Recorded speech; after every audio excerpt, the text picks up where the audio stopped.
Halo, assalamualaikum warahmatullahi wabarakatuh. Sehari-hari ya saat masak penggunaan penyedap rasa itu merupakan hal yang biasa ya, hal yang sudah umum. Jadi bukan hal yang aneh lagi. Nah ini tujuannya biar makanan itu menjadi lebih kuat ya, lebih sedap, lebih enak rasanya. Jadi biar selera makan meningkat. Nah penggunaan penyedap rasa ataupun kalau orang bilangnya micin ya. Nah itu kalau nggak pakai micin nggak enak nih makannya. Nah jadi pakai micin itu merupakan hal yang biasa. Mulai dari ibu-ibu, ya ibu rumah tangga, mulai dari pedagang kaki lima, ataupun juru masak ya ketika masak menggunakan micin ataupun penyedap rasa, yaitu hal yang biasa ya untuk menguatkan rasa dari makanan biar makanannya lebih enak dan juga lebih selera makan. Nah, kira-kira teman-teman apa yang terjadi pada tubuh kalau terlalu banyak pakai micin?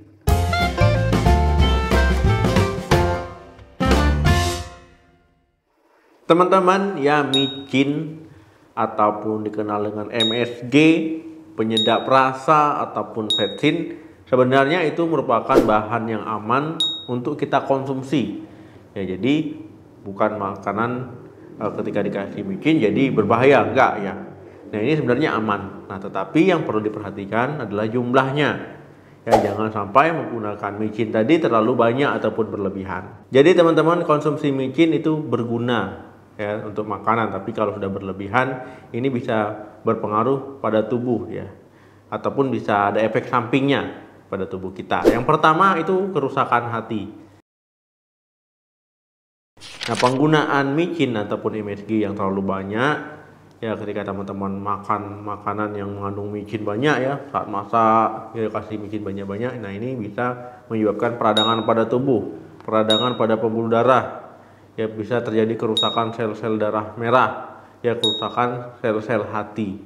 Nah biasanya kalau makanan yang banyak mengandung MSG ataupun micin tadi ya mengandung lemak trans.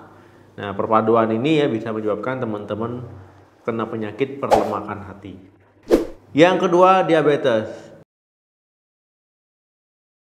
Nah, ketika teman-teman mengkonsumsi makanan yang banyak mengandung micin, nah ini bisa menyebabkan kerusakan hati ya, dan juga terjadinya resistensi insulin. Nah, resistensi insulin itu ya ketika tubuh ya pankreas mengeluarkan insulin ya, tetapi tubuh itu sel-selnya sudah tidak peka lagi terhadap insulin. Nah, akhirnya terjadi peningkatan kadar gula darah di dalam tubuh. Nah, inilah ya. Jadi insulinnya ada tapi nggak peka sel-selnya. Nah, jadi resisten insulin. Nah, jadi bisa disebut dengan diabetes mellitus tipe 2. Nah, kalau tidak ditangani dengan baik, ya tidak tepat, nah ini nanti kadarnya bisa tinggi terus. Nah, ini berbahaya bagi tubuh ya.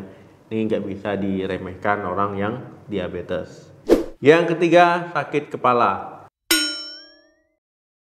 Teman-teman pernah mengkonsumsi makanan tertentu, tiba-tiba teman-teman kepalanya sakit ataupun pusing. Nah ini bisa saja makanan yang teman-teman konsumsi terlalu banyak mengandung micin ataupun MSG. Nah karena ya reseptor di lidah itu hampir sama dengan di otak ya. Nah ketika dirangsang ataupun distimulus berlebihan, nah teman-teman akan terjadi pusing ataupun sakit kepala akibat konsumsi micin ataupun MSG yang berlebihan. Yang keempat, hipertensi. Ya tidak hanya kena diabetes, tidak hanya berpotensi mengalami kerusakan hati, yang nggak hanya bikin pusing ataupun sakit kepala. Nah konsumsi MSG ataupun micin yang terlalu banyak, ya ini bisa menyebabkan terjadinya hipertensi ataupun peningkatan tekanan darah.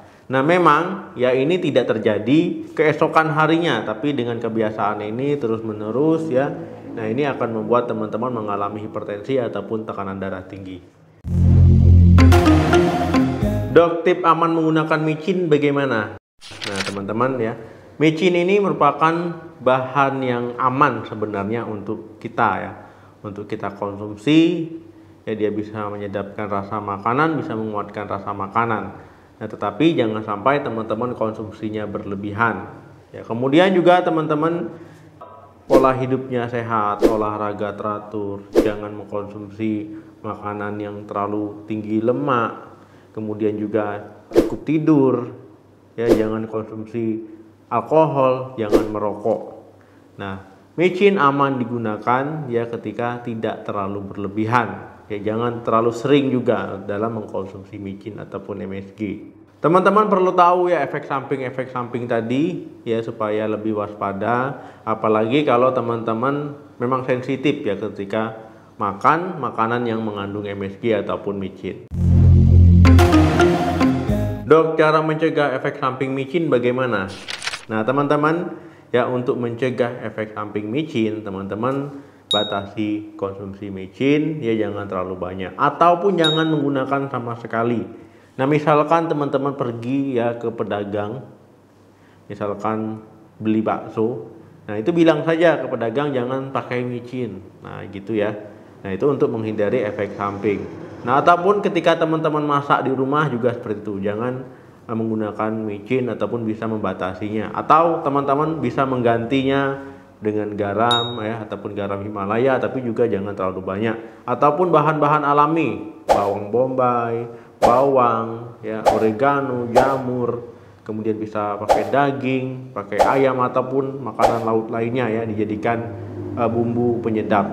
Nah, jadi jangan bergantung terhadap MSG ataupun micin ketika menghindari efek sampingnya.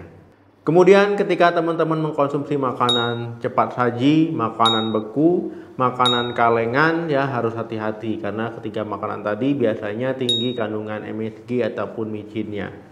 Pastikan komposisi makanan ya, lihat di bagian belakang. Nah, biasanya micin ataupun MSG ada nama lainnya. Nah, bisa teman-teman lihat berikut ini.